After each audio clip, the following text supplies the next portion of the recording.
तो यार अमित भाई जो है वो पॉलिटी पढ़ाते थे, मैं भी पॉलिटी पढ़ाता हूँ, इसलिए यहाँ पर इन्होंने एक टॉपिक जो लाया है वो कम्प्लीटली पॉलिटी ओरिएंटेड है, इसलिए मैंने सोचा कि चलो इस पर रिव्यू जो है वो कर लेते हैं। मैंने अपने देश की एक बड़ी प्रॉब्लम को फिगर आउट कर लिया।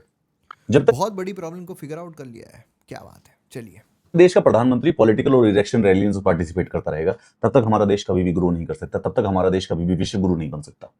ब्रिटेन में एक सिस्टम है कि जो ब्रिटेन की लोकसभा होती है, जब उसका स्पीकर इलेक्ट किया जाता है तो वो अपनी पॉलिटिकल पार्टी से रिजाइन कर देता है ताकि वो अपनी न्यूट्रलिटी बना के रखे। ऐसा हमारे देश में नहीं होता है। सिमिलरली जो प्रधानमंत्री, जो प्राइम मिनिस्टर या होम मिनिस्टर होते हैं, जब वो प्राइम मिनिस्टर बनते हैं तो पूरे के पूरे देश के प्राइम मिनिस्टर बनते हैं। एक मिनट, यहाँ पर आपने कहा कि जो स्पीकर है ब्रिटेन के वो किसी पॉलिटिकल पार्टी के नहीं होते हैं स्पीकर बनने के बाद, ये बिल्कुल सही कहा आपने, लेकिन सिमिलरली यूज़ कैसे कर लिया आपने?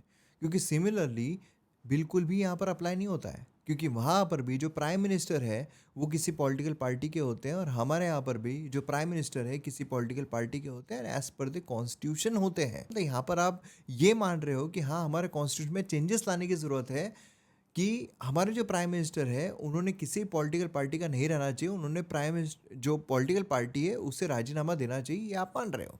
चलिए। रैली और एक पॉलिटिकल रैली में पार्टिसिपेट करता रहता है, तो वो अपनी पॉलिटिकल पार्टी के ही इंटरेस्ट को आगे कर सकता है। मतलब कि there is a vested interest. जैसे एक आईएएस और आईपीएस बनता है तो वो किसी पॉलिटिकल पार्टी से अलाइन नहीं आप कर। ब्यूरोक्रेसी और पॉलिटिक्स को कैसे कंपेयर कर सकते हो अमित भाई यार?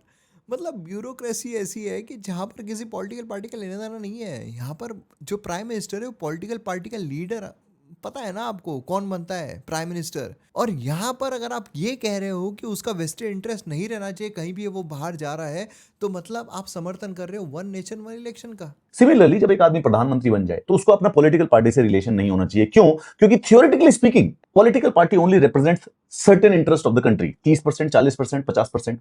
परंतु प्रधानमंत्री जो होते हैं वो देश के 100% इंटरेस्ट को रिप्रेजेंट करते हैं। तो जब एक प्रधानमंत्री किसी इलेक्शन रैली में जाता है, जब एक प्रधानमंत्री किसी पॉलिटिकल रैली में जाता है, तो उस समय ये वेस्टेड इंटरेस्ट, ये कॉन्फ्लिक्ट ऑफ इंटरेस्ट आता है। दैट मीन्स कि जो अपोजिशन है उन्होंने भी प्राइम मिनिस्टर को काउंटर नहीं करना चाहिए, क्योंकि वो तो देश के प्राइम मिनिस्टर है, वो तो उनके ही प्राइम मिनिस्टर है, तो वो उनको अपोज नहीं कर सकते हैं। तो अपोजिशन का मतलब क्या हो गया? हमारे यहाँ पर जो सिस्टम है वो इस तरीके से नहीं चलता है, हमारे यहाँ पर डिक्टेटरशिप नहीं है, हमारे यहाँ पर डेमोक्रेसी है।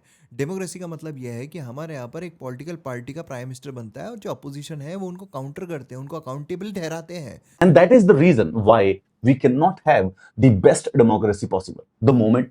The whole point of election is that कि किसको पावर दे दी जाए। अगर एक बार पावर दे दी गई है तो गवर्नमेंट और पॉलिटिकल पार्टी के बीच में गैप होना चाहिए, उन दोनों के बीच में कोई रिलेशन नहीं हो पावर सकता। कैन नेवर परंतु बी हमारी जो इंडियन गिवन डेमोक्रेसी है टू वो इस वन प्रकार से सेटअप पर्सन है इन कि डेमोक्रेसी। Even though